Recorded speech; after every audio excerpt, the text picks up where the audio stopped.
और आज हम लेके आए आपको मौलिक कर्तव्य, है ना। देखिए हमने आपको क्या क्या चीज़ पढ़ाई थी उसको ध्यान देते हैं। पहले देखो एक बार, देखिए आपको हमने पढ़ा रखा था क्या, मूल अधिकार पढ़ा दिए हैं। क्या पढ़ा दिए हैं आपको? मूल अधिकार। मूल अधिकार है कि जैसे ही कोई बालक जन्म लेता है तो उसको ये मूल अधिकार क्या हो जाते हैं, प्राप्त हो जाते हैं। ठीक है। फिर हमने आपको पढ़ाया था नीति निर्देशक तत्व पढ़ाए थे। क्या पढ़ाए थे? नीति निर्देशक तत्व पढ़ाए थे। नीति निर्देशक तत्व जो हैं वो आपको हम बता चुके हैं, पढ़ा चुके हैं। नीति निर्देशक तत्व पढ़ा दिए थे। ठीक है। और उसी के बाद हमारा क्या आता है? मौलिक अधिकार आता है। कौन आता है आपका? मौलिक अधिकार। मौलिक अधिकार आता है। देखिए जो मूल अधिकार है वो हमारा कौन सुरक्षा करता है? तो आपको एससी करता है, यानी कि हाई कोर्ट, सुप्रीम कोर्ट करता है। इसके द्वारा हम अपना अधिकार मांग सकते हैं। नीति निर्देशक तत्व जो है वो किसके लिए बनाए गए हैं? राज्य सरकार के लिए बनाए गए हैं। यानी कि राज्य सरकार कोई भी कानून बढ़ा सकता है या घटा सकता है, लागू कर सकता है या नहीं भी कर सकता है। तो ये आपके किसके लिए? राज्य सरकार के लिए है। अब भाई सुप्रीम कोर्ट के लिए भी मूल अधिकार देने की बात कही गई है ना, और नीति निर्देशक तत्व राज्य की बात कही है। तो उसके बाद हमारे संविधान में एक और चीज़ रख दी गई, तो फिर जनता के लिए भी कुछ होना चाहिए, यानी कि जनता भी कुछ पालन करे। जैसे मूल अधिकार का पालन करेगा कोर्ट, सुप्रीम कोर्ट करेगा, नीति निर्देशक का पालन कौन करेगी? सरकार करेगी। तो फिर जनता को भी कुछ होना चाहिए ना, जनता के लिए भी कानून होना चाहिए अपना कुछ ना कुछ। तो उनको कहा गया मौलिक अधिकार। ये जनता के अधिकार हैं, मतलब जनता इनका पालन करेगी। क्या करेगी? इनका पालन करेगी, है ना। तो हमारे क्या कहलाते हैं? मौलिक अधिकार कहलाते हैं। तो जनता के द्वारा, या हम लोग कह सकते हैं जनता के जो कर्तव्य हैं उनको हम लोग क्या कहते हैं? मूल अधिकार, मूल कर्तव्य या मौलिक अधिकार बोलते हैं। क्या बोलेंगे इसे? मूल अधिकार या मौलिक अधिकार। ठीक है, ध्यान रखना इसको। ये अधिकार से ज़्यादा यहाँ पर सुटेबल रहता है आपका कर्तव्य, मौलिक कर्तव्य, ध्यान रखना। ठीक है। अब समझते हैं आखिर को है क्या। तो आपको सबसे पहले सुटेबल क्या रहेगा इसका, कि जनता का कर्तव्य। तो जनता का कर्तव्य कौन होगा? जनता का कर्तव्य। जनता का कर्तव्य क्या होता है? तो आपको मूल कर्तव्य होते हैं। तो इसमें बताए गए अलग अलग कि क्या होगा। इसे हम लोग इंग्लिश में बोलेंगे फंडामेंटल ड्यूटीज बोलते हैं, कि जो जनता के द्वारा ड्यूटी होती है, कि जनता की क्या ड्यूटी है, क्या वो वर्क कर सकते हैं। ये आपका किस में मिलेगा? आपका तो आपको मूल कर्तव्य मिलेंगे। ठीक है, ध्यान रखना। जो आपका नीति निर्देशक तत्व हैं वो किस में मिलेंगे? आपको राज्य सरकार द्वारा मिलते हैं, कि राज्य सरकार उनको लागू करेगी, है ना, कि राज्य सरकार कानून बना सकती है। और कुछ ऐसे कर्तव्य बताए गए हैं जो जनता के लिए हैं, कि उनको जनता को करना ही पड़ेगा। ठीक है, लेकिन एक कंडीशन है कि ये कर भी सकते हैं, यानी कि मान सकते हैं या नहीं भी मान सकते हैं, है ना। इसे वो जनता माने तो मान ले, नहीं माने तो कोई बात नहीं। लेकिन यहाँ पर कुछ ऐसे कर्तव्य हैं जिनको उसके प्रावधान के लिए क्या रखी गई है? सजा रखी गई है। क्या रखी गई है? सजा रखी है। तो उनको हम लोग बात करेंगे बाद में। ठीक है। तो सबसे पहले ये आता है कि जो मूल कर्तव्य हैं वो किस भाग में रखे गए हैं, किस भाग में। तो ध्यान रखना, जो आपका नीति निर्देशक तत्व है वो तो भाग 4 में है, और इसको रखा गया भाग 4 के का में। तो अगर आपसे पूछा जाए कि मूल कर्तव्य किस में रखे गए हैं, तो संविधान के भाग 4 का में रखे गए हैं, फंडामेंटल ड्यूटीज। ठीक है, फंडामेंटल को हम FD लिख देते हैं शॉर्ट में, आपको ध्यान रखेगा। ठीक है। तो फंडामेंटल ड्यूटीज किस में रखेंगे? तो भाग 4 में रखी गई हैं, और उसमें जनता उनके कर्तव्यों का पालन करेगी। ठीक है, तो वो सब आपको इसमें मिलेंगे देखने को, मूल कर्तव्य में। नेक्स्ट हम लोग बात करते हैं कि सबसे पहले जो मूल कर्तव्य हैं वो सबसे पहले किस देश ने लागू किए थे, या कुछ देश ने लागू किए थे। तो सबसे पहले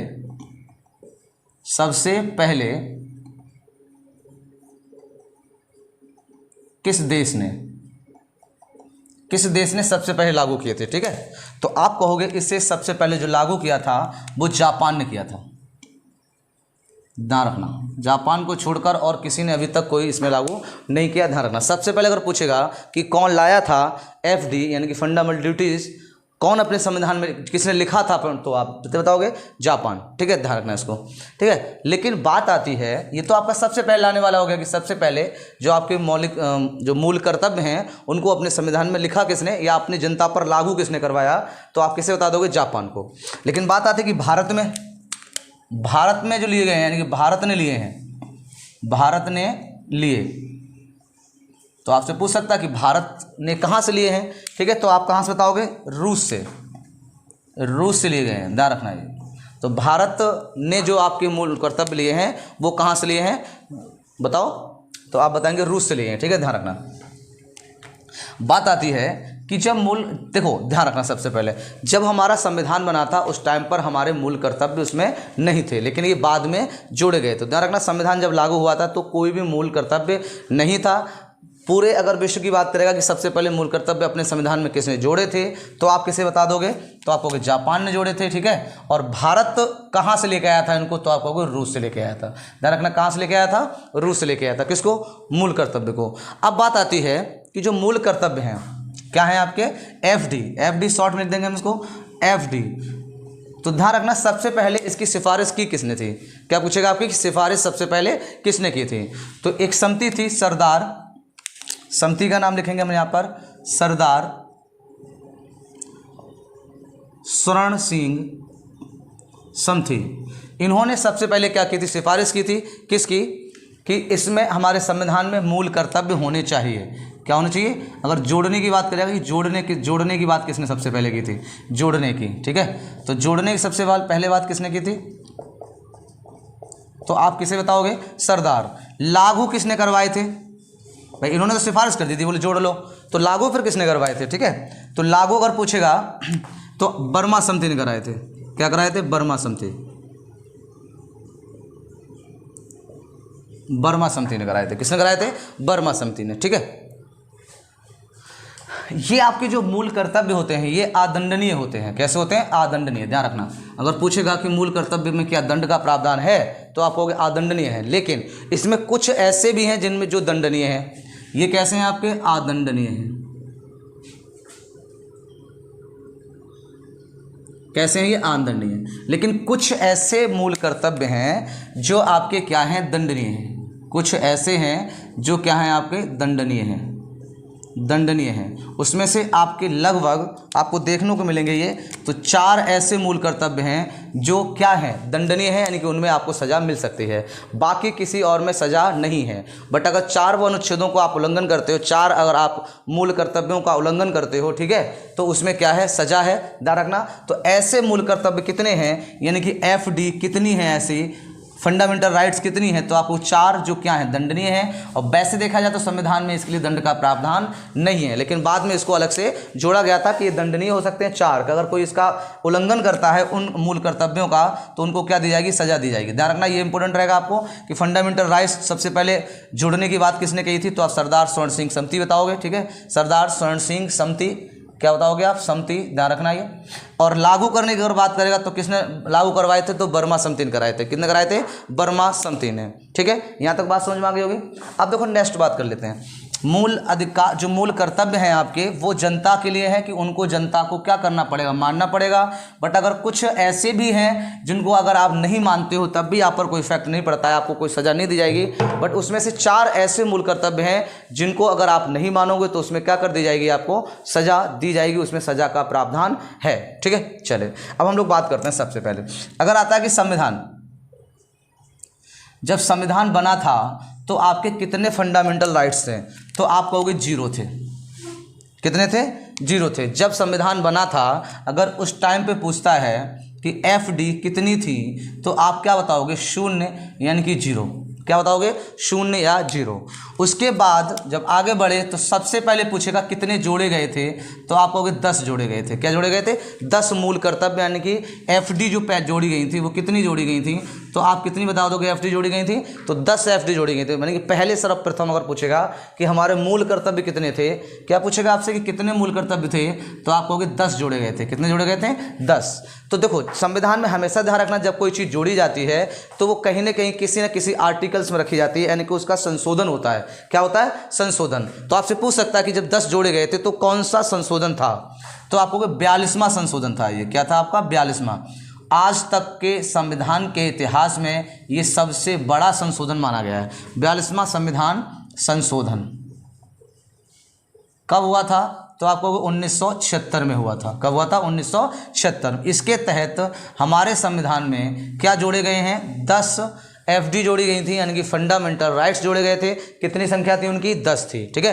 लेकिन बाद में एक और इसमें जोड़ दिया गया, इसमें एक क्या करा गया है, और जोड़ा गया है। तो अगर पूछे कि लास्ट में कितने जोड़े गए थे, तो आपको एक अंत में जोड़ा गया था। तो इसका कि कुछ ना कुछ ने संशोधन किया होगा, बढ़ाया होगा एक जोड़ने के लिए। तो ये कौन से संशोधन द्वारा जोड़ा गया है, तो आप कहोगे कोई भी संविधान में अगर चीज़ आती है तो बिना संशोधन के नहीं आती। तो 86वां संविधान संशोधन, कौन सा? संविधान संशोधन, जो कब हुआ था? तो 2002 में हुआ था, 2002 में हुआ था। ठीक है, तो इस संशोधन द्वारा एक और आपका मूल कर्तव्य जोड़ा गया था, और ये मूल कर्तव्य क्या है तो इसको ध्यान से समझिए। देखिए ये था क्या, इसको क्या जोड़ा गया। जैसे मान लो हमने मूल अधिकार, अगर आपको याद होगा तो हमने आपको पढ़ाया था मूल क्या, नीति निर्देशक तत्व में पढ़ाया था आपको, कौन सा? 45। कौन सा पढ़ाया था? 45। अनुच्छेद यानी कि आर्टिकल कौन सा पढ़ाया था आपको? 45। उसमें क्या लिखा था? निःशुल्क। क्या बोला था? निःशुल्क 6 से 14 वर्ष के बच्चों के लिए क्या बताई गई थी? शिक्षा। और इसका प्रावधान कौन करेगा? तो सरकार करेगी। ये बात बताई गई थी, किसकी बताई गई थी? कि निःशुल्क शिक्षा का प्रावधान कौन करेगी? सरकार करेगी। कौन करेगी? सरकार। ये बात हम आपको अनुच्छेद 45 में बता चुके हैं, जो नीति निर्देशक तत्व के अंतर्गत है। 36 से 51 तक के सारे 36 से 51 तक के जितने भी अनुच्छेद हैं वो सब आपके किस में आएंगे? नीति निर्देशक तत्व के अंतर्गत आएंगे। तो 45 क्या है आपका? नीति निर्देशक तत्व है। और इसमें साफ साफ कहा गया था कि निःशुल्क शिक्षा दिलाई जाएगी कितने? 6 से 14 वाले बच्चों को। और ये कार्य करेगा कौन? सरकार करेगी। और आपने देखा होगा 6 से आपको निःशुल्क शिक्षा मिलती भी है। लेकिन इसी में संशोधन होकर चेंज करके इन्होंने इसको यहाँ से हटाकर 21 का में रखा, ले जाकर कहाँ रखा? ये जो हमारा मूल अधिकार है,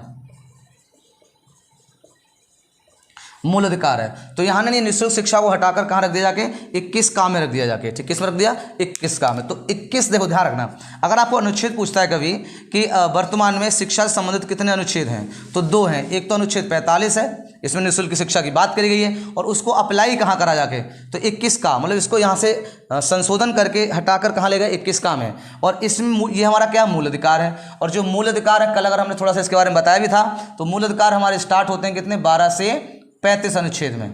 कितने होते हैं? अनुच्छेद में, ध्यान रखना, कितने? 12 से 35 अनुच्छेद में स्टार्ट होते हैं। इसी मूल अधिकार में ये कहा गया है कि 6 से 14 वाले बच्चों को क्या चाहिए? आपको निःशुल्क शिक्षा चाहिए। और ये इसका प्रावधान कौन करेगा? सरकार करेगी। कौन करेगा? सरकार। आ रही बात समझ में? निःशुल्क शिक्षा का जो प्रावधान करेगा वो कौन करेगी? सरकार। और इसी सरकार की जिम्मेदारी है क्या? कि जो 6 से छोटे बच्चे हैं उनके स्वास्थ्य का ध्यान रखें। क्या रखे? स्वास्थ्य का ध्यान रखे। ये भी आपका जो अधिकार है वो किसका है? सरकार का है। और ये हमारा क्या है? मूल अधिकार है। ठीक है, जिस चीज़ को यहाँ से उठाकर यहाँ ला गया वो शिक्षा का जो अधिकार था। तो अब इसमें सरकार ये तो कहती है कि 6 से 14 वाले बच्चों को निःशुल्क शिक्षा दे रही है, लगातार दे रही है, लेकिन फिर भी आपने देखे होंगे कि बच्चे स्कूल नहीं जाते हैं। क्या होते हैं? स्कूल बच्चे सरकारी स्कूलों में कहाँ जाते हैं? बच्चे जाएंगे तो बैग लेके आएंगे, नहीं तो बहाना मार देंगे, कुछ ना कुछ करते ही रहते हैं वो। ठीक है, फिलहाल स्कूल नहीं जाएंगे। अब क्या हुआ भाई साहब? इसके लिए उन्होंने क्या करा? हमारे साथ एक मूल कर्तव्य जोड़ा। क्या जोड़ा? मूल कर्तव्य। उन्होंने कहा है, संविधान ने कहा है, यानी कि जिन्होंने कानून बनाया उन्होंने ये बात कही है, बोले अगर 6 से 14 के बच्चों को निःशुल्क शिक्षा देने का जो प्रावधान है वो सरकार के पास है। क्या है? सरकार के पास है कि 6 से 14 वाले बच्चों को क्या देगी? निःशुल्क शिक्षा देगी। और सरकारी स्कूलों में फीस कहाँ जाती है? ऊपर से खाना और मिलता है भरपेट, आराम से, रोज मेनू चेंज होता रहता है उनका, बढ़िया बढ़िया वाला। तो ध्यान रखना। स्वास्थ्य की अगर हम बात करें तो आपने देखेंगे छोटे बच्चे होते हैं उनको 3 माह या 4 महीने के बीच में फ्री टीका लगता है। चेचक का लगा, किसी और का लगा, ठीक है, इस तरह टीके लगते हैं। तो क्या उस पर कोई पैसा जाता है? बोलो, कोई पैसा जाता है? नहीं जाता है। ठीक है, निःशुल्क होता है, बिल्कुल ध्यान रखना। तो ये सब सरकार की बात करी गई है। जब उन्होंने कहा भाई सरकार की तो बातें आपने कर दी, सरकार से अधिकार भी मांग लिए, सरकार से आपने कानून भी मांगे, तो फिर जनता का कुछ तो काम होना चाहिए। तो उन्होंने कहा कि अगर बच्चे नहीं आते हैं स्कूल, क्या आते हैं? बच्चे स्कूल नहीं आते हैं 6 से 14 वाले, तो उनके माँ बाप के लिए एक प्रावधान किया गया। क्या किया गया? प्रावधान। जो हमारा 11वां ये जो एक जुड़ा हुआ है सिंगल, इसमें लिखा गया है कि अगर 6 से 14 से शिक्षा देने वाले, शिक्षा के लिए किसका है? सरकार का अधिकार है। तो इसका मतलब हुआ स्कूल भेजने का अधिकार किसका होना चाहिए? माता पिता का होना चाहिए। तो यही हमारा 11वां जोड़ा गया है कि 11वें में क्या कहा गया है कि बच्चों के लिए स्कूल भेजने के लिए, कहाँ? स्कूल भेजने के लिए, भेजने के लिए अधिकार किसका रहेगा? अधिकार किसका रहेगा? माता पिता। कि माता पिता अपने बच्चों को कहाँ भेजें? स्कूल भेजें। और यही हमारा जो 11वां था, जो 11वां मूल कर्तव्य था, क्या था हमारा? मूल कर्तव्य, वो जोड़ा गया। तो आपको बात समझ में आ गई ना मूल कर्तव्य क्या है? तो सरकार अगर 6 से 14 को निःशुल्क शिक्षा दे रही है तो फिर जनता का भी अधिकार बनता है, क्योंकि माँ बाप का भी अधिकार बनता है कि उनको क्या करे? स्कूल भेजे। क्या करे? स्कूल भेजे। ठीक है, तो माँ बाप को 6 से 14 वाले बच्चों को स्कूल भेजने की जो प्रावधान दिया गया है वो कहाँ किया गया है, तो यही आपका क्या है, 11वां मौलिक कर्तव्य है। ध्यान रखना कौन है आपका, मौलिक कर्तव्य है। और इसको कहाँ रखा गया है, तो 51 का में रखा गया है। किस में रखा गया है, 51 का में। ध्यान रखना, पूछेगा कि इसको कहाँ रखा गया है, स्कूल भेजने का अधिकार जो माता पिता का होगा, ठीक है, तो वो कौन से में रखा गया, तो 51 का में रखा गया है। हमारा ये है क्या, तो आपको मूल कर्तव्य है। कौन से संशोधन द्वारा जोड़ा गया है, तो आपको 86वें संविधान संशोधन 2002 के द्वारा जोड़ा गया है। संविधान जब बन के तैयार हुआ था तो बताओ कितने मूल अधिकार थे, तो आप बता दोगे 0 थे। ध्यान रखना, बहुत इंपॉर्टेंट क्वेश्चन रहता है, आपको कंफ्यूज कर देगा ये वाला, ध्यान रखना। ठीक है, तो संविधान में कितने थे, पहले 0 थे, लेकिन पूछेगा बाद में कितने जोड़े गए, तो आप कहोगे 10 जोड़े गए। किस संविधान संशोधन द्वारा जोड़े गए, तो वो 42वां संविधान संशोधन 1976 के द्वारा जोड़े गए।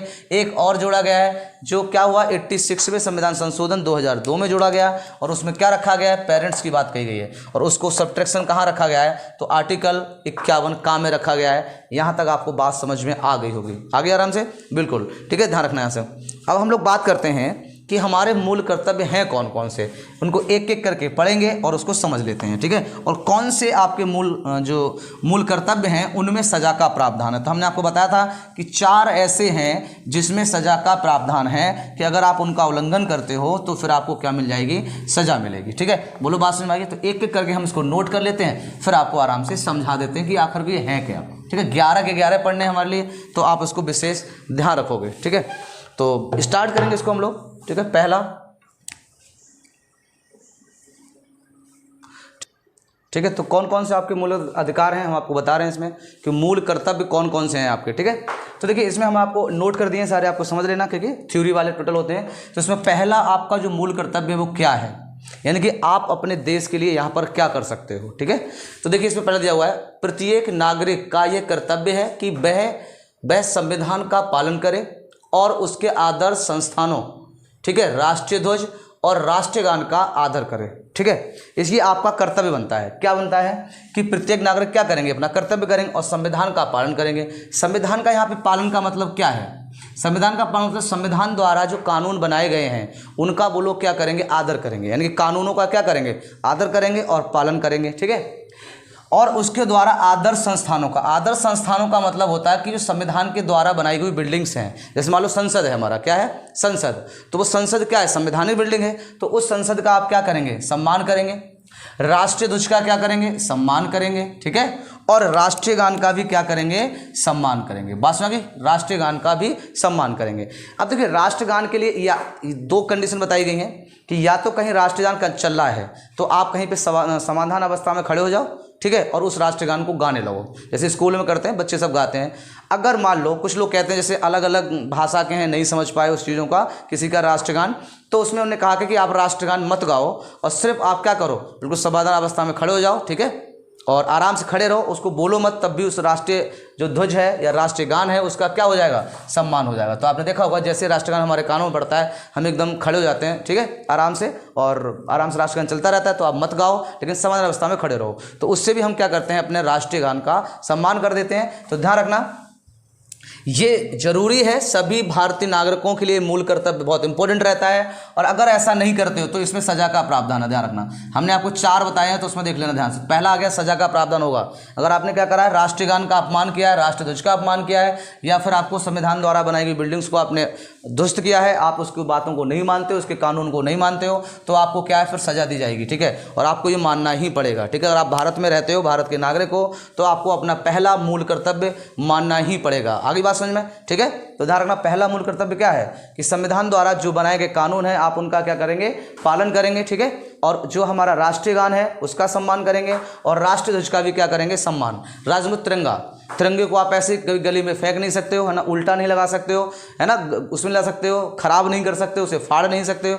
तो अगर ऐसा करते हो तो इसमें क्या है, सजा का प्रावधान है, आपको सजा दी जा सकती है। तो आप इस गलत फहमी में ना रहें कि मूल कर्तव्य तो हैं, मानो या मत मानो, बट मानो मत मानो, बट उसमें 4 कंडीशन में दे रखा है कि 4 ऐसे मूल कर्तव्य हैं जो आपको मानने ही पड़ेंगे, नहीं तो उसमें क्या दी जाएगी, आपको सजा दी जाएगी। आगे होगा समझ में पहला। ठीक, दूसरी बात करते हैं हम लोग। दूसरा है स्वतंत्रता के लिए हमारे राष्ट्रीय आंदोलनों को प्रेरित करने वाले और उच्च आदर्शों को हृदय में संजोएंगे, रखेंगे और उनका पालन करेंगे। जैसे मान लो जो राष्ट्रीय आंदोलन हुए थे उसमें हमारे राजनेता थे, जैसे भगत सिंह थे, चंद्रशेखर आज़ाद थे, तो आप उनकी जो मूर्तियां हैं, उनके जो आदर्श हैं, उनको क्या करोगे, अपने हृदय में सजाओगे और उनका पालन भी करोगे। ठीक है, देशभक्ति जैसे भगत सिंह में थी, ठीक है, ध्यान रखना कि छोटी सी उम्र में फांसी पे चढ़ गए थे। ठीक है, तो उसके लिए आप क्या करेंगे, ये हमारे राष्ट्रीय आंदोलन की जितनी भी आपके राष्ट्र आंदोलनकारी हैं उन सब की प्रतिमाएं हैं, उनकी तिथि हम लोग मनाते हैं, सही है। तो उन सभी का हम लोग क्या करेंगे, सम्मान करेंगे। जैसे मान लो कोई चौराया है और उस पर कोई मूर्ति लगी है भगत सिंह की, अब मान लो आप उसका अपमान कर रहे हो, तो ये क्या है, आपको गलत है ये, और ये आपका मूल कर्तव्य बनता है कि हमारे जितने भी राष्ट्र आंदोलनकारी हुए हैं, जितने भी व्यक्ति हुए हैं, उनका क्या करें, हम सम्मान करें, अपने हृदय में क्या रखें, सजाए रखें। ठीक है, तो ये आपका क्या हो गया, दूसरा मूल कर्तव्य हो गया।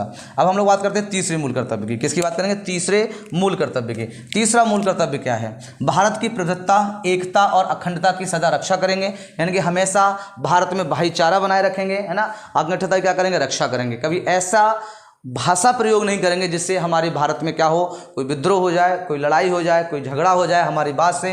तो आप ध्यान रखना, ये भी हमारा मूल कर्तव्य बनता है। प्रभुत्ता, एकता और अखंडता की हमेशा हम क्या करेंगे, रक्षा करेंगे अपने देश की। ठीक है, अगला आता है चौथा है देश की रक्षा करेंगे। क्या करेंगे, हम अपने देश को क्या करेंगे, बचाएंगे। ये भी हमारा क्या है, मूल कर्तव्य है। अब देश को बचा कह सकते हैं, मान लो अभी वायरस आया था, आपका कोरोना वायरस आया था, तो उसमें आप देखो बहुत लोगों ने हेल्प भी करी, तो अपने देश को बचा रहे हैं। हम लोग अपने साफ सफाई रखेंगे तो वो भी एक देश को बचाना हो गया कि भाई गंदगी नहीं फैलाएंगे। तो ये सब हमारा क्या है, हम अपने देश की क्या करेंगे, रक्षा करेंगे। ये हमारे अंदर होनी चाहिए और ये हमारा क्या है, मूल कर्तव्य भी है। ये आपका चौथा मूल कर्तव्य है। पांचवें मूल कर्तव्य की बात करें, क्या है आपका, तो पांचवें मूल कर्तव्य में है भारत के सभी लोगों में समरूपता, सम्मान, भ्रातृत्व और भावना होनी चाहिए और उसका निर्माण होना चाहिए। तो यहाँ के जो लोग हैं उनमें हम सभी में क्या समानता देखेंगे। कभी भी SC ST को लेकर लड़ाई नहीं लड़ेंगे कि भाई ये थोड़ा नीचे कौम का है, ये हाई लेवल का है, ये हाई कास्ट का है, ये लोअर कास्ट का है। तो साफ साफ लिखा होगा समरूपता करेंगे। हम लोग क्या करेंगे, समान, सभी को समान उसे देखेंगे। ठीक है, और उसके भाईचारे की क्या रखेंगे, हम अंदर अपने भावना रखेंगे। तो ये आपका क्या है, पांचवा है, ध्यान रखना। तो आप समरूपता है, आप किसी को हाई और लोअर नहीं कह सकते हो। ठीक है, बात समझ में आ गई होगी आपको। अब हम लोग बात करेंगे किसकी, 6। इसमें लिखा हुआ कि हमारी सार्वजनिक संस्कृति, गौरवशाली परंपराओं का महत्व समझेंगे और उसका क्या करेंगे, परीक्षण करेंगे, यानी कि पालन करेंगे। देखिए, सार्वजनिक संस्कृति का मतलब होता है जो संस्कृति हमारी पहले से चली आ रही है उसको हम लोग क्या करेंगे, गौरवशाली बनाएंगे और उसकी लगातार परंपरा को अपनाते हुए चले जाएंगे। ठीक है, और उसके महत्व को समझेंगे और आने वाली जनरेशन में इस चीज़ को आगे समझाएंगे। तो ये हमारी क्या है, संस्कृति है। ठीक है, तो ये ध्यान रखना, ये क्या है, आपकी सामाजिक संस्कृति है। ठीक है, तो इसका आप क्या करेंगे, पालन करेंगे। आपको ये बात समझ में आ गई होगी। ठीक है, सातवां क्या है आपका, ये सातवां जो है ये भी सजा के योग्य है। ये भी क्या है आपका, सजा के योग्य है, ध्यान रखना। इसमें भी सजा दे सकते हैं अगर आप इसका पालन नहीं करोगे। बाकी जो हमने बताई है इनका नहीं करो कोई बात नहीं, आपका इसमें पहला हो गया। और फिर कौन आ गया, सातवां। ये सातवां भी क्या है, आपकी सजा योग्य है। सातवां भी क्या है, आपका सजा योग्य है। अब इसमें कौन है, प्राकृतिक और वातावरण की रक्षा और उसका पालन करना। जो पर्यावरण है हमारा उसका आप लोग क्या करेंगे, पालन करेंगे। पेड़ पौधों को नहीं काटेंगे, सरकारी द्वारा लगाई गई संपत्ति को आप क्या करेंगे, नुकसान नहीं पहुंचाएंगे। और जो जीव हैं हमारे, वन्य जीव हैं, उनको भी आप नुकसान नहीं पहुंचाएंगे। अगर पहुंचाते हो तो आपको उसमें क्या सजा का प्रावधान है। ये पर्यावरण से संबंधित, ध्यान रखना। देखो, जैसे पर्यावरण का मतलब क्या है, यहाँ पर देखो भाई, हमारे नीति निर्देशक 48 अनुच्छेद कौन से में, 48 में क्या कहा गया है कि कृषि और पशुपालन, इन दोनों का उल्लेख मिला है। तो कृषि में आ गया, तो इसमें कहा गया है कि जो आर्थिक रूप से सहायता दें या दुधारू हों, क्या हों, आपके दुधारू पशु हों, तो उनका आप वध नहीं कर सकते, उनकी हत्या नहीं कर सकते हो। ठीक है, अगर हत्या करते हो तो आप सजा की भागीदारी होंगे। कृषि मतलब कृषि के संबंधित जो पेड़ पौधे होते हैं उनको आप काट सकते हो, फसलें जो होती हैं उनमें काट सकते हैं। कृषि में कौन कौन हमारा आ जाता है, तो आप जितनी क्रांतियाँ होती हैं, जैसे दुग्ध है, हरित क्रांति है, सही, जो मशीनीकरण होता है वो सब आपके कृषि में है। लेकिन इससे संबंधित, मान लो उन्हें कह दिया, मान लो आप कृषि संबंध के जो अलावा पौधे उन्हें आप काट सकते हो पेड़ों को, लेकिन इसका प्रावधान नहीं है, इसमें मना कर रखा है। ठीक है, मान लो पशु हैं, पशु दूध दे रहे हैं तब तक तो ठीक है, मान लो दूध नहीं दे रहे हैं तो उसको काट दो। लेकिन ऐसा नहीं हुआ भाई साहब, इनका एक केस डाल दिया गया इस पर। और उन्होंने कहा कि मान लो अगर ये कृषि संबंधित है तो आप काट ले, तो लेकिन कृषि संबंधित नहीं, वो कहाँ जाएंगे, तो उसको रख दिया गया क्या, कहाँ, पर्यावरण में। कहाँ रख दिया गया, पर्यावरण में। जो पेड़ पौधे खेती से संबंधित हैं, जैसे फलदार होते हैं वो सब खेती से संबंधित होते हैं, तो आप उनको नुकसान नहीं पहुंचा सकते। लेकिन मान लो आपका पीपल है, अब पीपल तो फल देता नहीं है, तो मिसयूज है। तो उन्होंने कहा कि पीपल है तो मिसयूज, लेकिन पर्यावरण के लिए क्या है, पर्यावरण को क्या है, लाभदायक है। तो भाई साहब बोले इनको भी नहीं काट पाओगे फिर आप। अब इस पर प्रतिबंध लगा दिया है। नीम का पेड़ है भाई साहब, नीम का पेड़ कोई काम करता है, फल नहीं देता है, लेकिन नीम के पेड़ों को प्रतिबंध कर रखा है, आप नीम के पेड़ों को नहीं कटा सकते। अगर आपने पुलिस में शिकायत कर दी तो भाई साहब बहुत तोड़ेगी पुलिस और आके। सही है, बोले तुम्हें पता नहीं भाई साहब अनुच्छेद 48 नहीं पढ़ा है, संविधान नहीं पढ़ा आपने, ठीक है, मोहन सर की क्लास नहीं देखी थी, ठीक है, तो सब लोग देखो इनको ध्यान से। सही है, तो ध्यान रखना आप उसको पेड़ पौधों को भी नहीं काट सकते, यानी जो फलदार हैं वो कृषि में चले जाते हैं तो उनको तो आप टच कर ही नहीं सकते हो, लेकिन जो उसके अलावा बचे हुए हैं वो पर्यावरण को फायदा देते हैं, ठीक है, ऑक्सीजन प्रदान कराते हैं हमें, तो बोले आप भाई साहब उनको भी नहीं टच कर सकते हो। यानी कि आप वो किस में रख के देंगे, पर्यावरण रख देंगे, यानी कि वो कुछ ना दे रहे हैं लेकिन पर्यावरण को सुरक्षित तो करे हुए हैं, पर्यावरण को बढ़ावा दे रहे हैं। मान लो कोई जानवर है दूध नहीं दे रहा, लेकिन वो वन्य जीव में रख दिया गया है। कौन रख दिया गया, वन्य जीव में, जैसे शेर है, चीता है, हाथी है, ये सब किस में रख दिए गए, वन्य जीव में। तो बोले भाई साहब इनकी हत्या नहीं कर सकते, जो दूध और ये दे रहे होते ये तो दे ही रहे हैं, इनको तो आप टच कर ही नहीं सकते हो, लेकिन जो अगर नहीं दे रहे हैं वो हमारे पर्यावरण के लिए लाभदायक हैं, वन्य जीव। सही है, तो उनको कहाँ रख दिया गया है, आपको वन्य जीव में रख दिया गया। तो बोले भाई साहब इन्हें भी नहीं मार पाओगे आप। जैसे हमारे राष्ट्रीय उद्यान बनाए गए हैं, अभ्यारण्य बनाए गए हैं, जैविक मंडल बनाए गए हैं, जैविक मंडल आरक्षित क्षेत्र बनाए गए हैं, ये सब किसने बनाए हैं, सरकार ने बनाए हैं। बात समझ में आ गई होगी। तो अगर कहा जाता है कि सरकार पर्यावरण और वन्य जीव दोनों की रक्षा करेगा, क्या करेगी, रक्षा करेगी, ये बात कौन से में कही गई, तो 48 का में कही गई है।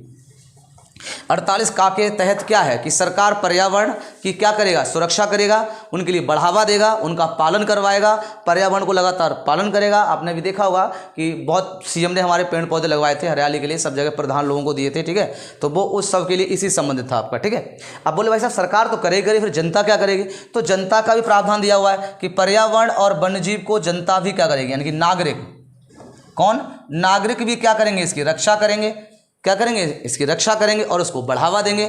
ये बात कहाँ कही है, तो 51 का में कही गई है। किस में कही गई है, 51 का में कही गई है, ध्यान रखना। किस में रखा गया है इसको, 51 का। अगर आपसे सीधे सीधे कभी क्वेश्चन पूछता है, लेकिन ये नीति तत्व है, हम यहाँ पर इसलिए बता रहे हैं क्योंकि प्राकृतिक पर्यावरण की रक्षा की बात करी गई है, ठीक है। तो अगर नहीं कहे जाते तो आपको क्या है, सजा का प्रावधान है। तो 2 सजाएं आपको 3 पता चल गई होंगी, 2 पता चल गई, सॉरी, एक पहली वाली तो मूल कर्तव्य, उसमें भी सजा का प्रावधान है, और इधर फिर कौन है, 7वीं है, उसमें भी सजा का क्या है, प्रावधान है, ठीक है। और ये इससे संबंधित अनुच्छेद हैं जो नीति तत्व में हम आपको पढ़ा चुके हैं। आप वहां पर एक बार चेक कर लेना, आपको हमारा जो वीडियो है वो मिल जाएगा आपको लाइव क्लासेस में, आप वहां जाकर करें, ठीक है। और अगर आपको हमारी जानकारी बढ़िया लग रही हो तो हमारे चैनल को सब्सक्राइब करेंगे, ठीक है, लाइक करेंगे, ज़्यादा से ज़्यादा आप शेयर करेंगे अपने दोस्तों को, जिससे उनको भी जानकारी मिल जाए। SI SSC GD, ठीक है, सुपर टेट के लिए सब में ये लगातार आता रहता है, ठीक है, और तो यहाँ तक आपको पता रहेगा, ठीक है।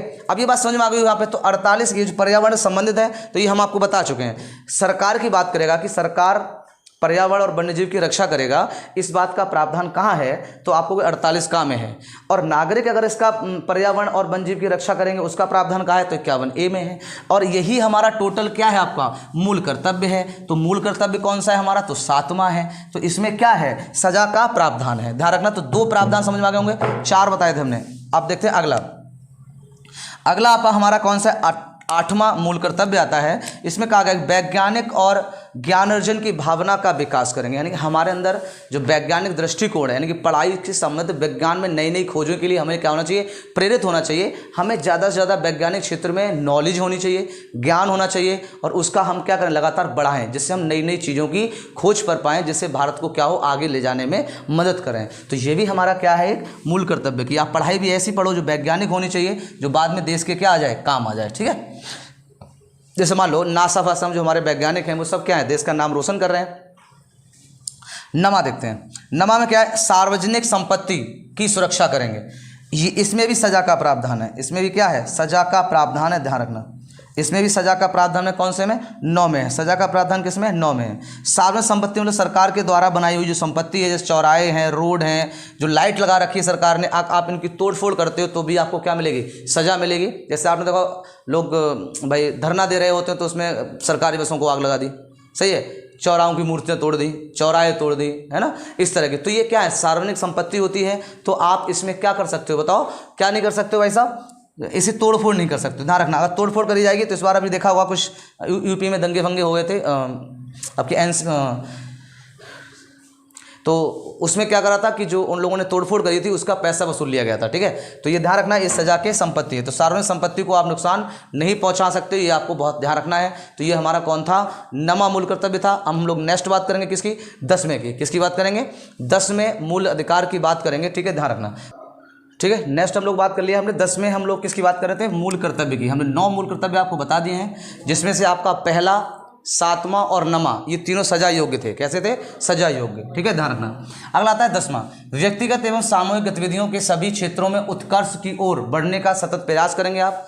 चाहे आप व्यक्तिगत रूप से बढ़ें, जैसे मान लो आप वैज्ञानिक दृष्टि से मान लो वैज्ञानिक बन गए या जॉब लग गई, तो या तो व्यक्तिगत बढ़ें या सामूहिक बढ़ें, मतलब सबको पढ़ाएं, है ना, जागरूक करें, उन्हें आगे बढ़ाएं। ये भी आपका क्या है, मूल कर्तव्य है। तो चाहे व्यक्तिगत या सामूहिक गतिविधियों के सभी क्षेत्रों में क्या हो, सभी को लेकर चलें या फिर आप अकेले ही बढ़ें। ठीक है, उनको दोनों में ऐसा कार्य करना चाहिए जिसमें हमारे देश का क्या हो, नाम रोशन हो। ठीक है, ज़्यादातर आपको ये भी आपका मूल कर्तव्य है कि सभी को साथ लेके चलें या व्यक्तिगत रूप से लें। व्यक्तिगत रूप से मान लो आपने जॉब कर ली, जॉब करने के बाद क्या हुआ, आप व्यक्तिगत आपने प्रोग्रेस करिए।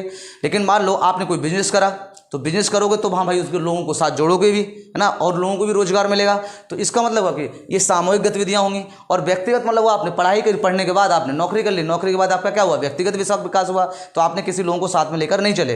लेकिन अगर हम कोई बिजनेस करते हो, कोई बढ़िया बिजनेस डाल देते हो, तो उसमें आप 4-5 लोगों को और को भी क्या दोगे, रोजगार दोगे और उनको शिक्षा के क्षेत्र में आगे बढ़ाओगे। ठीक है, तो ये भी आपका क्या है, ये मूल कर्तव्य है। और अंतिम आता है आपका 11वां। ठीक है, हमने सही से नोट कर दिया, आप लोग इसको नोट कर लें आराम से। ठीक है, तो माता पिता का संरक्षक द्वारा 6 से 14 के बच्चों हेतु प्राथमिकता प्रदान कराना। यानी कि इसका मतलब क्या है कि 6 से 14 के बच्चों के लिए अगर सरकार निःशुल्क शिक्षा दे रही है, तो पेरेंट्स का यानी कि माता पिता का यह कर्तव्य बनता है कि उन बच्चों को वो क्या भेजें, स्कूल भेजें। क्या हुआ, स्कूल भेजें। इसमें भी सजा का प्रावधान है, लेकिन ये ज़्यादा स्ट्रिक्ट पर नहीं होता है। अगर कोई माँ बाप अगर वो बच्चों को अपने नहीं भेजते हैं तो उनको सजा देने का प्रावधान है। तो ये रहा आपका चौथा वाला जिसमें सजा का प्रावधान है। तो 4 ऐसे मूल कर्तव्य हैं जिनमें क्या है, सजा का प्रावधान दिया गया है। क्या दिया गया है, सजा का प्रावधान दिया गया है। ठीक है, तो ये बात आपको समझ में आ गई होंगी। तो ध्यान रखना, सजा योग्य हमारे कौन कौन से मूल कर्तव्य हो गए, 4। तो पहला कौन सा था, पहला मूल कर्तव्य था। फिर कौन सा था आपका 7वां था। फिर कौन सा था आपका 9वां था। और फिर आपका लास्ट कौन आ जाता है, 10वां। ये 4 ऐसे मूल कर्तव्य हैं जिनमें क्या है, आपकी सजा का प्रावधान है। आ गई होगी बात समझ में, क्या है, सजा का प्रावधान है। ठीक है, पहला आपका जो था उसमें मूल कर्तव्य पहला क्या था, रिपीट करेंगे। उसमें था कि प्रत्येक जो नागरिक है उसका ये मूल अधिकार होना चाहिए कि वो संसद द्वारा बनाई हुई जो संस्थान है और राष्ट्रीय ध्वज है हमारा और राष्ट्रीय गान है उसका क्या करें, सम्मान करें। और सम्मान नहीं करते हैं तो भाई साहब डंडा तैयार है। ठीक है, ध्यान रखना। अगर नहीं करते हैं तो क्या करेगा, डंडा तैयार हो। पर जो आप संसद पहुंच गए वहाँ लड़ाई लड़ने लगे जाके तो आपको ये कर्तव्य नहीं है, आप संसद को कभी टच भी नहीं कर सकते हो। ठीक है, आप राष्ट्रध्वज का अपमान नहीं कर सकते हो, कहीं पर भी राष्ट्रध्वज का क्या करोगे, अपमान नहीं करोगे। कहीं फाड़ के फेंक रहे हो, कुछ कर रहे हो, लातों से मार रहे हो, तो ये क्या है, आप सजा योग्य हो। ठीक है, राष्ट्रगान का आप अवहेलना नहीं कर सकते हो, निरादर नहीं कर सकते हो, आप उसका सम्मान करेंगे। कहीं भी आपको राष्ट्रगान अगर गाते हुए आपके कानून पड़ जाता है तो आप क्या करेंगे, जो आपकी क्या नाम है अवस्था है, समाधान अवस्था में खड़े हो जाओ आराम से और उसको सुन लो और उसके बाद चले जाओ। गाना जरूरी नहीं कि आप गा लो, बिल्कुल समाधान, जैसे हम लोग पहले स्कूल में खड़े हो जाते थे, सुनते जा रहा हूँ खड़े रहो। ठीक है, तो ये आपकी क्या हो जाएगी, तो ये ध्यान रखना पहला है। दूसरा हमने आपको क्या बताया था, तो दूसरे में प्रावधान था कि स्वतंत्र भारत के जो राष्ट्रीय आंदोलन हुए हैं और उनसे संबंधित जो लोग हैं तो उनकी कहानियों से आप प्रेरित हों, उनके आदर्शों को अपने अंदर बैठा लें और क्या करें, उनकी भावनाओं की बात करें। ऐसा ना हो कि जैसे मान लो भगत सिंह की मूर्ति चौराहे पर लगी है और आपने जाके तोड़ दी, सही है, तो ये क्या कर रहे हो, आप अपमान कर रहे हो। ठीक है, राष्ट्रीय आंदोलनों का।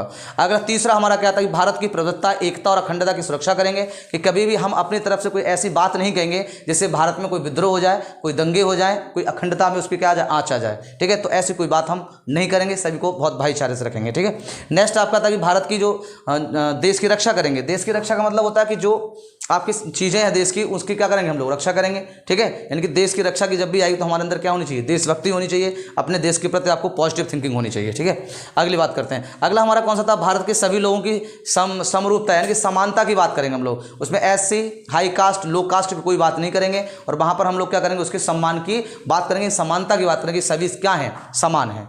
ठीक है, और इसके बाद था हमारी सामाजिक संस्कृति और गौरवशाली की हम लोग क्या करेंगे, बढ़ावा देंगे।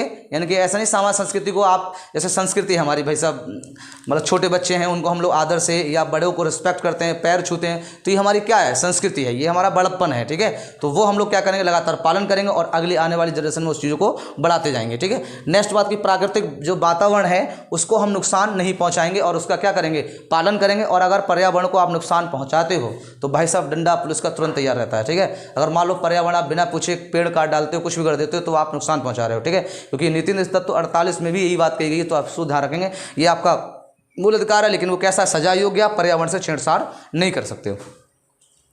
अगला आपका था कि वैज्ञानिक दृष्टिकोण रखेंगे। कैसे रखेंगे, वैज्ञानिक दृष्टिकोण रखेंगे कि हम ऐसी पढ़ाई करेंगे जिसमें हमारा क्या हो, वैज्ञानिक दृष्टिकोण हो, और उससे हम लोग क्या करें, बताइए, देश की जो नई तकनीकी है उसमें हम काम आ सकें। ठीक है, तो इस तरह पर हम लोग क्या करेंगे, दृष्टिकोण रखेंगे। अगला आता है सार्वजनिक संपत्ति की सुरक्षा करेंगे। जो हमारे भारत सरकार द्वारा या राज्य सरकार द्वारा बनाई हुई संपत्तियां हैं उनका हमारा मूल कर्तव्य बनता है कि हम उनकी क्या करें, सुरक्षा करें। ठीक है, उनको तोड़े नहीं। ठीक है, मान लो आप कहीं धरना देने जा रहे हो तो उनकी बसों को जला देते हो, चौराहों पे मूर्तियों को तोड़ देते हो, है ना, जो उन्होंने क्या नाम लाइटें लगा रखी होती हैं रोडों पे उनको तोड़ लेते हैं, घर ले आते हैं उठा के। ठीक है, तो वो क्या है, आपको उसका जो बेहनताना है वो आपको क्या करना देना पड़ेगा, वापस करना पड़ेगा। ठीक है, ध्यान रखना, सरकार उस पर आप प्रतिबंधित करती है और ये भी आपका क्या, सजा योग्य, ध्यान रखना, आप गड़बड़ नहीं करना इसमें। आगे बात व्यक्तिगत एवं सामूहिक गतिविधियों को लेकर हम लोग आगे बढ़ेंगे। यार मान लो हमने पढ़ाई ज़्यादा कर ली और हमने जॉब कर ली, तो हमारी गतिविधि क्या हो गई है, हमारी खुद की हो गई है। हम एक बिजनेस लेके चलते हैं, लोगों को, बहुत सारों को लेके आगे चलते हैं, तो वो हमारा क्या हो गया, सामूहिक हो गया। तो ये भी हमारा क्या मूल कर्तव्य है। ठीक है, 11वां था कि माता पिता जो है, अगर जो सरकार है वो 6 से 14 के बच्चों को निःशुल्क शिक्षा दे रही है, तो पेरेंट्स का भी अधिकार बनता है कि अपने बच्चों को क्या करें, स्कूल भेजें। ठीक है, तो ये आपका कौन सा है, 11वां है मूल कर्तव्य। ठीक है, ये आपके टोटल रहे थे क्या, मूल कर्तव्य। इनको आपको सही से समझ में आ गया होगा इसको, ठीक है, ध्यान से, और ये हमें ज़रूरी भी होते हैं। और अगर आपको हमारा वीडियो अगर पसंद आया हो तो हमारे वीडियो को जरूर ज़्यादा से ज़्यादा बच्चों को शेयर कर दें, ज़्यादा से ज़्यादा दोस्तों को शेयर करें, चैनल को सब्सक्राइब करें। ठीक है, और लाइक जरूर करा करें और कमेंट करके बताया करें कि आपको हमारी जानकारी कैसी लगी। ठीक है, तो आज के लिए हम इतना ही रखेंगे। धन्यवाद, जय हिंद, जय भारत।